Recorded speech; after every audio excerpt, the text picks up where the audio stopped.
On March 22, 2026, the worship team and Walter Norris created a service on ways to remember the Holocaust.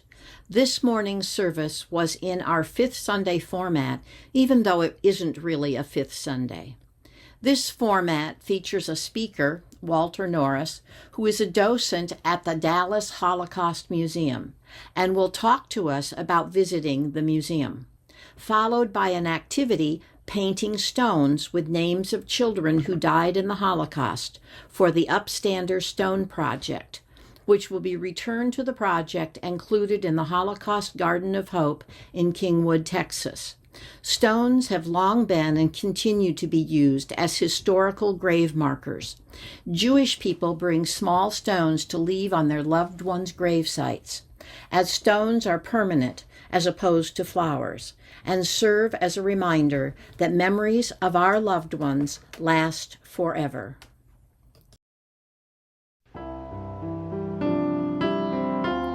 Welcome from Red River Unitarian Universalist.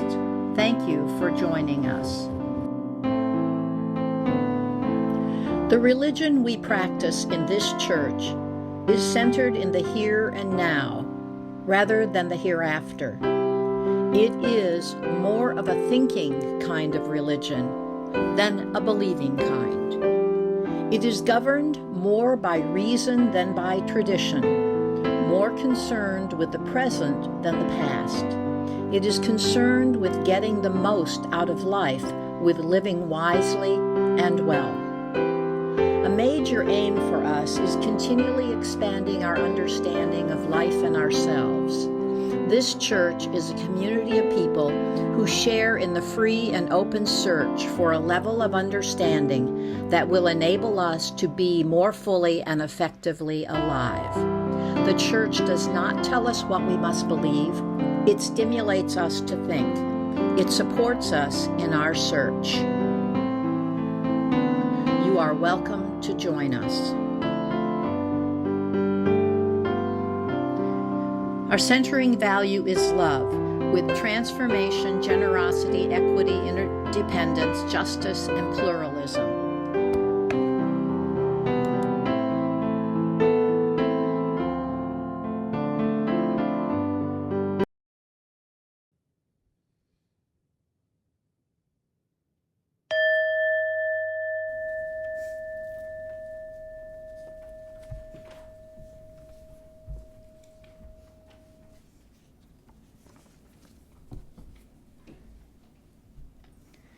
Our service today takes heart from the Garden of Hope project, which encourages individuals to stand strong against anti-Semitism and prejudice. Through testimonies of Holocaust survivors, upstanders who helped them, and repentant descendants of Nazis. Welcome to our Fifth Sunday worship.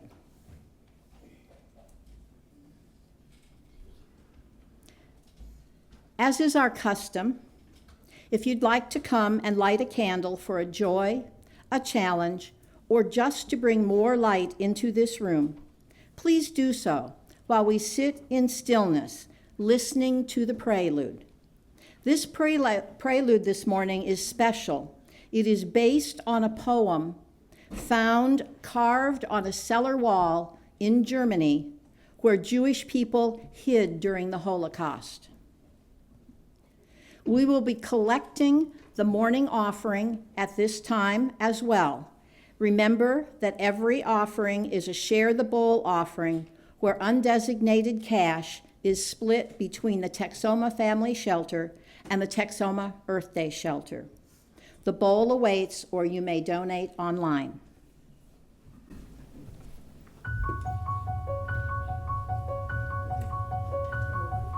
I believe in the sun. I believe in the sun, even when it's not shining.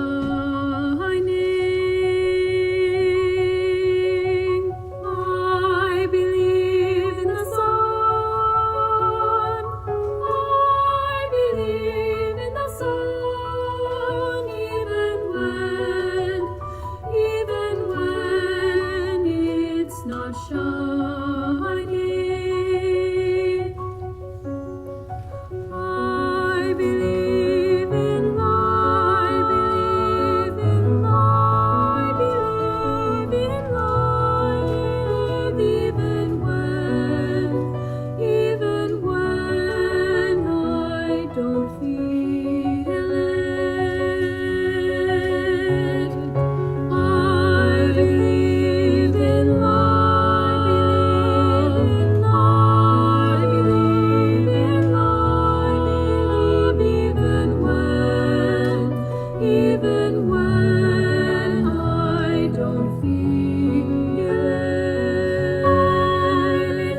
Please rise in body or spirit for our chalice lighting and our spoken affirmation.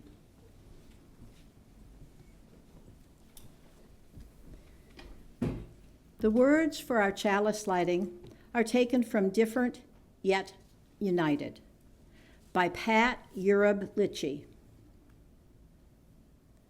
We come from many places, along different paths, bringing different truths. We come with different histories and different realities. And yet we come together as one people, with faith that we can use our differences to heal ourselves and each other, to bring wholeness to a fractured world. May our lit chalice remind us that we are a people taught by different stories with many voices, but always one people, working for a world where love creates justice, and justice gives birth to peace.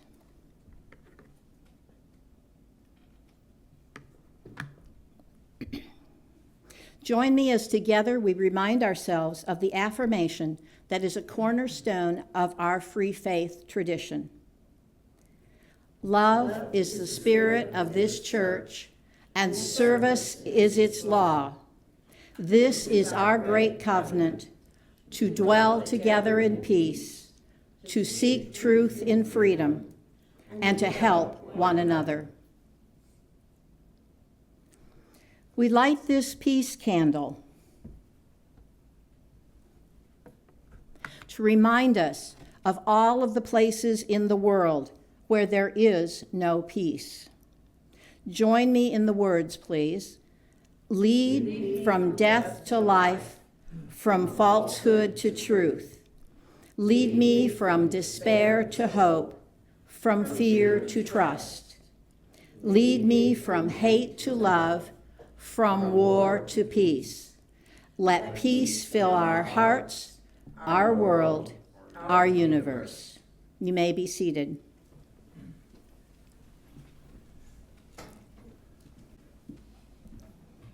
Megan wrote our UU snippet for today. It's what values are held highest. As a faith tradition with no creed, UU's covenant to uphold 7 shared values that are central to who we are, how we move through the world, and how our institutions are run. Now that language may sound a little different to longtime UUs. Shared values. What happened to our 7 principles? The UUA adopted new language in 2024 to describe the original 1985 principles in a way that expresses these are more personal, internal values that define who we are, rather than external behaviors that align with those values. It is a slight but fundamental shift to encourage us to incorporate these values in our characters, not just use them to guide our conduct. While the words have changed over time, the central themes remain the same. Love is at the center of everything we do and believe. That love is upheld by the 6 surrounding values of interdependence, pluralism, justice, transformation, generosity, and equity. When we truly love, we must acknowledge, accept, and inherently respect the pluralism that is our blessed, diverse world has to offer, with gratitude and hope for the future and our place in it. When we place high moral value on the interdependent web of existence, we are reinforcing our love for all people, all places, all religions, and all of nature. When we value human rights and democracy, we hold up the marginalized and oppressed with love and compassion. When we live our lives from a place of love, we are embodying what it means to be a good human. And isn't that something we should all value? Today, I've been asked to talk to you about stewardship. Obviously, you all know that we need money for things like electricity, water, things to keep the church comfortable for us when we come. But I've been thinking about something else. Over the past year, we've had several new members join, and more than one of them told me that they either didn't know about us, they had a hard time finding us, and I started thinking about that. You know, that tells me that we probably should be doing a better job of making ourselves better known in the community. So to do that, we need your time and your money. There's no set amount. There's no percentage like the Baptists do or anything like that.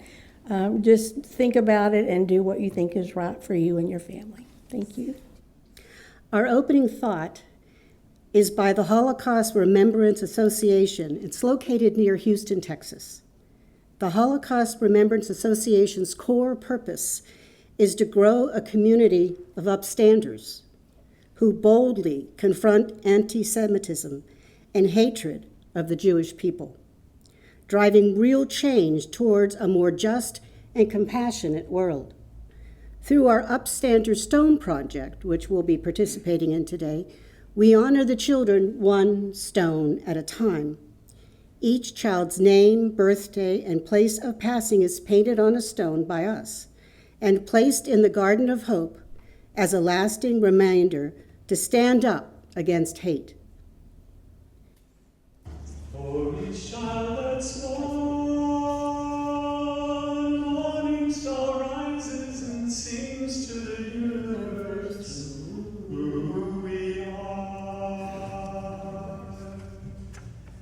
For each child that's born, morning star rises and sings to the universe who we are. We are our grandmother's prayers, and we are our grandfather's dreamings. We are the breath of our ancestors. We are the Spirit of God. We are mothers of courage and fathers of time. We are daughters of dust and sons of great visions. We're sisters of mercy and brothers of love. We are lovers of life and the builders of nations. We're keepers of faith and seekers of truth. We're keepers of peace and the builders of nations. We are our grandmother's prayers, and we are our grandfather's dreamings. We are the breath of our ancestors. We are the Spirit of God. For each child that's born, a morning star rises and sings to the universe who we are.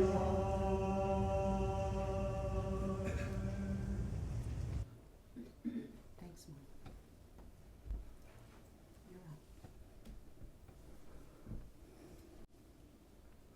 Please join me in sharing a moment of silence.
We welcome to our pulpit this morning Walter Norris, and he's going to talk to us about the Dallas Holocaust and Human Rights Museum.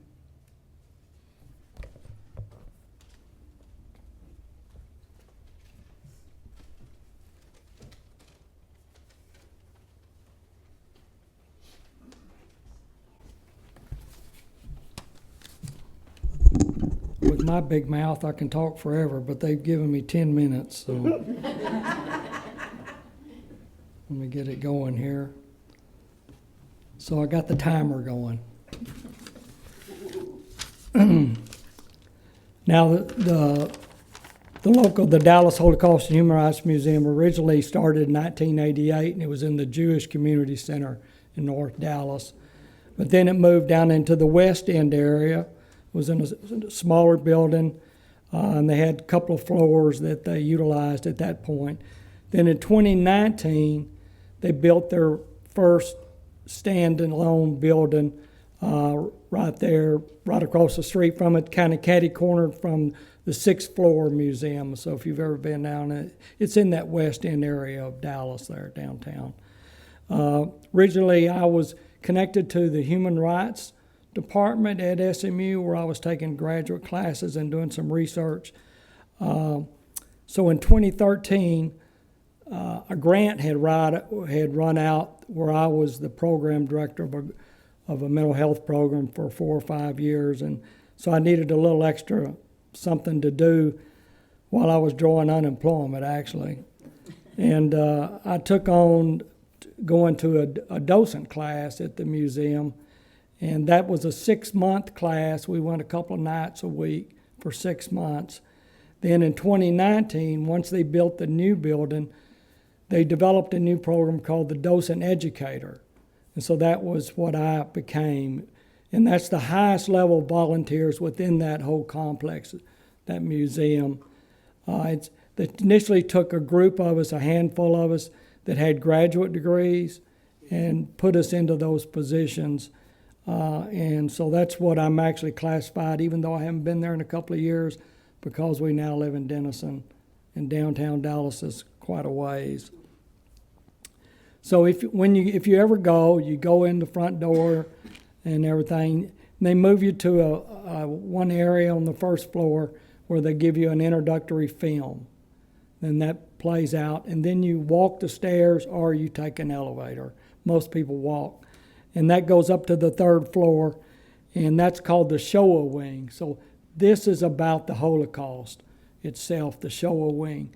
How many of you know when the Holocaust began? 39? No, that's when World War II started. 41? No, 41's when the United States jumped into World War II. 33. What happened in 33 to start? Hitler came into power. So that's when the Holocaust began, 1933.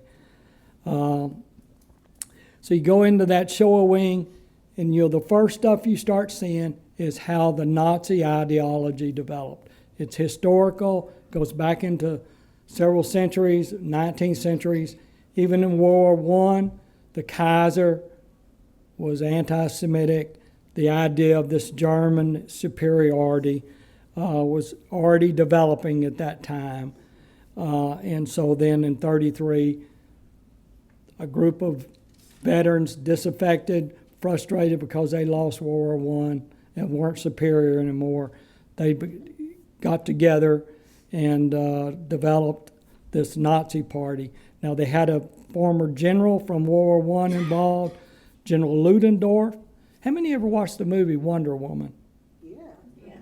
You remember General Ludendorff in the movie? Well, that's a fantasized version, but that's General Ludendorff there. So he's involved in the early stages of the Nazi. When Hitler and Ludendorff decided to overthrow the government, they were both arrested. Ludendorff didn't go to prison, but Hitler did. But that's just kind of how a lot of this kind of got going. But you go through all that World War II, and the Holocaust wing, which is the Shoah wing, and you see the various things, you know, that are there. There is a deal about children there. You just have to remember, so it's up in the air about exactly how many people were killed in the Holocaust itself. Not necessarily World War II, because that's a different amount. But it varies from 6 million to 11 million Jewish people and other people were murdered during that time period based on the final solution. Final solution, everybody know that? Mm-hmm. That's when they decide they're going to murder all the Jewish people. And they want to exterminate them off of the face of the earth. That's the idea. And so it goes through that. Then you in the shore wing, you see a little bit of World War II. And then the end of the war, the Nazis surrender, this kind of a thing. The phone went dark, so I can't see the timer. So then you go into the Nuremberg trials, which is at the end of the Shoah wing. You see the Nuremberg, the stuff, information about the Nuremberg trials. One person that kind of stands out in that for me, because I've enjoyed reading a few of his books, was the guy that wrote the Inside the Third Reich. He was an architect for Hitler, actually. Mm-hmm. He does go to Spandau for 20 years, but he's not one that's put to death. There are a number of those that are put to death. So after that, then you move into what's called their human rights wing, and you look at what George mentioned last week. Anybody remember what George mentioned last week? The UDHR, the Universal Declaration of Human Rights. The first one on that declaration is the most important one, and that's that everybody has dignity. So when you hear people today in our country dehumanizing everything, everybody that's not like them, you know that's an issue. Yeah. So it's important. This UDHR came into being in 1948 with a declaration through the UN that was overseen by Eleanor Roosevelt. Okay? Then from there, you move into what we call the genocide area, which is the 10 stages of genocide. So for something to be considered a genocide, you need to have all 10 stages. And so that area, that's my favorite part of the museum, is the 10 stages. So they have an exhibit for each stage, a little exhibit set up. The one that's important for us in Texas is that Texas has done this too. 1824, Stephen F. Austin decided to have all the Karankawa Native Americans along the Texas coast to be killed. Now, they tried to say they were cannibals, but, that's rationalization. There's no proof that they were cannibals or anything. That's just a way of rationalizing why you want to kill everybody. So that's important because that happened in Texas, not from some foreign country. Of course, the United States government, did many things that had to do with the Native Americans. Mm-hmm. Not to even think about slavery. Then there's also an exhibit in there about the Ukraine. So you see this exhibit and you understand what Ukraine goes with, the problems it has today with Russia. The Soviet Union at that time, under Stalin, decided to starve to death the farmers in the Ukraine. They committed genocide. There were like 3 to 5 million Ukrainian farmers that were killed or died due to starvation. They died from starvation. It was forced starvation. So that's the genocide area. And then we move into what's called the Pivot to America wing, and then that's where we start seeing in the museum things about the civil rights movement and all things like that related to slavery as well, other events that have happened in the history of our country. And Texas as well even sees the thing in Dallas. It was like 1963, there was the Piccadilly issue downtown Dallas at the cafeteria. That's mentioned. It's a pretty big little exhibit there about that. So the Pivot to America wing is important, but it comes out of the human rights deal. Then, so that's the end of the third floor. Then what many groups do, they tour the museum, they go down to the second floor, and they see what's called the Dimensions and Testimony Theater. And that's a virtual theater, and they bring up like a hologram deal. And the person and it's a person that's a survivor of the Holocaust. Now, the one that was real popular for many years, he died a couple of years ago, was a guy named Max Glauben. Little short, there's my deal. I'm going to finish off with Max, because I have personal interest in him. He was 94 when he finally passed away a couple of years ago, but you'll see a virtual testimony by him. Now, sometimes they do have the live survivors to come back and speak. The issue today is most of them are dead because, they've gotten so old. So the museum and other groups make sure their children or their relatives know their history so they can bring that out as well. And but Max he had a personality as big as Texas as well. And everybody loved Max. I had the opportunity right before COVID to go to a fundraising event at the Anatole Hotel, and I was assigned to his table. So I got to sit with him and his family for a couple of hours during that whole deal. And then actually at that time, the chancellor of Texas A&M was Jewish, and his dad and his mother were survivors, and his dad spoke at that event. That was interesting as well. But it is important to realize that 1.5 million children were murdered in the Holocaust.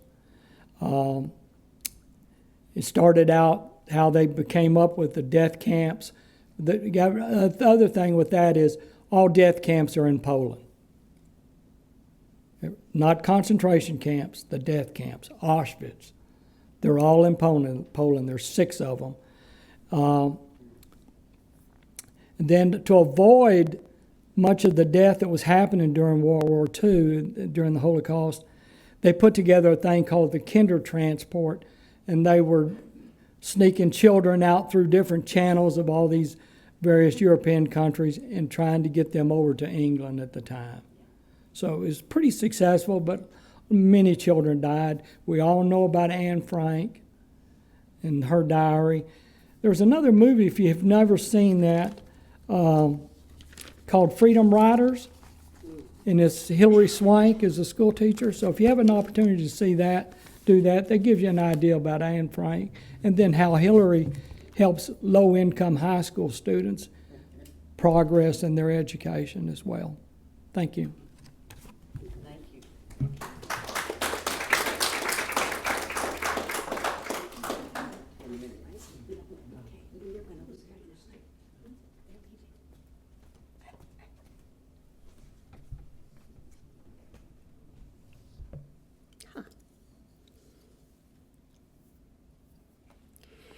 Many of you know by now that in Jewish tradition, stones symbolize the essential existence of people and are commonly left at memorials worldwide. I've seen little stones on top of tombstones.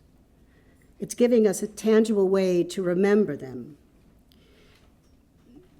The Dallas Holocaust the Houston one, the Upstander Stone Project memorializes the names of the children who were murdered, and it gives us a tangible way to remember them. We aim to paint a stone for each child who was murdered. So this is a process that is going on. Volunteers from across Texas and beyond, individuals, family, corporations, schools, clubs, and nursing homes, and us, are painting these stones for the Holocaust Garden of Hope. This is all happening primarily in Texas. Today, each of us may choose a slip of paper in just a moment on which the name, age, and place of death of a child is written. You've also chosen a stone. The stone, that's what we're going to paint or marker on. We're all going to have like 15 minutes to do this. So if you aren't finished by the time the rest of us are, you can wait and after finish it. We will gather the stones together before the end of our service because we're supposed to send them back so that they can add them to the stones that have already been done by other groups. These stones will be returned to the Holocaust Garden of Hope in Kingwood, Texas. There, the individual stones are to be photographed, documented, treated, so they don't like rust and all, and placed in gabion pages within the Holocaust Garden of Hope. We will gather again as a whole to complete the service today in approximately 14 minutes. So when Marla and I were trying to figure out the easiest way to do this, we came up with all kinds of ideas. We don't know we chose the right one, but let's go for it. The paint is over on the table under the exit sign. On each of the tables are markers, and most of you have a stone. If you don't, raise your hand and we'll get you one. I brought some of the markers, so check on a piece of paper first to make sure that it gives you a good line, because it may not. And when you're done with the stone, raise your hand and we'll come and get it. So turn your chairs and get help if you need to, so that you can face the table if you're going to do it. This is not a requirement. And I will be bringing paint to your table.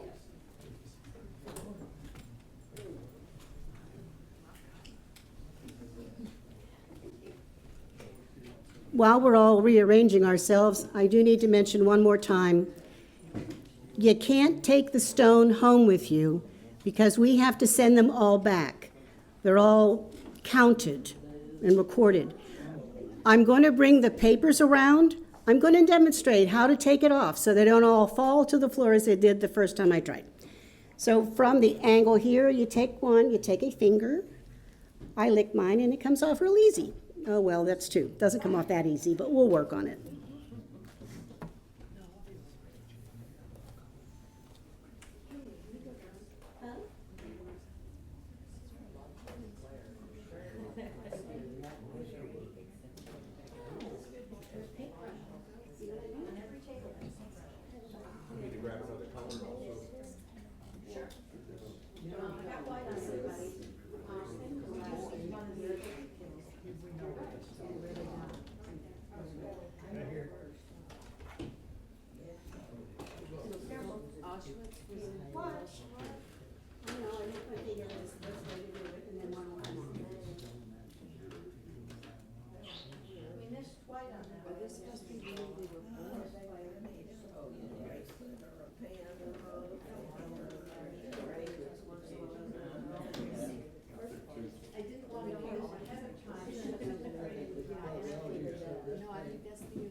On your program on the front are examples of other people's stones to give you an idea.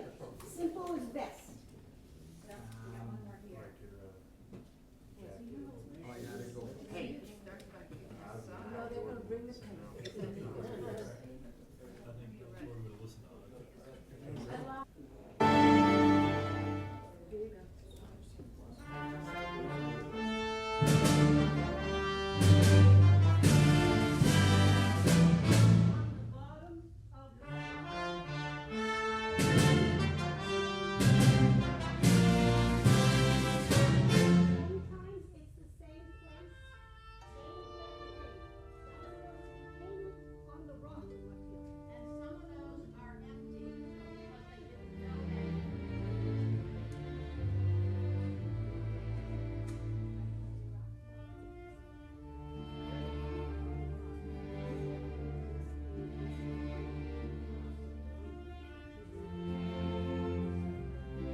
I'll just bellow.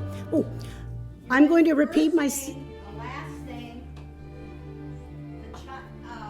the age, and the place of death if it's there. Just those four things are actually to go on the stone. So first name, last name, age, and place of death.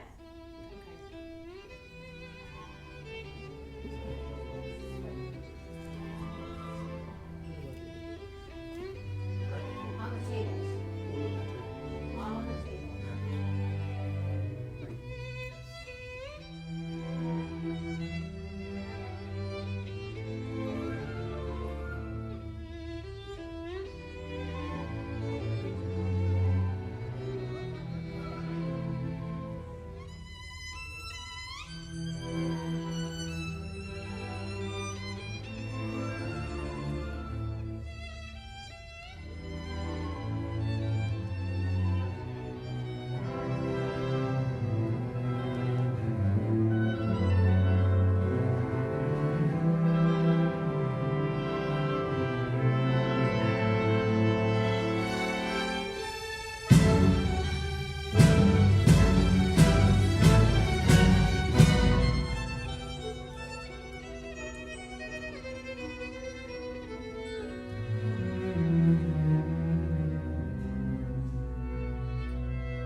Our closing thought is from the Dallas Holocaust and Human Rights Museum. History survives through memory, through stories that are heartbreaking and hopeful, terrifying and true. Some of humanity's most incredible stories of struggle and courage live right here in our backyard. Discover, remember, because what we remember never dies. Please join me in saying the words to extinguish our chalice. You don't have to stand. We extinguish these flames, but not the light of truth, the warmth of community, or the fire of commitment. These we carry in our hearts until we are together again. Go in peace, return in love. Anyone who wants to work with social justice system.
They wouldn't.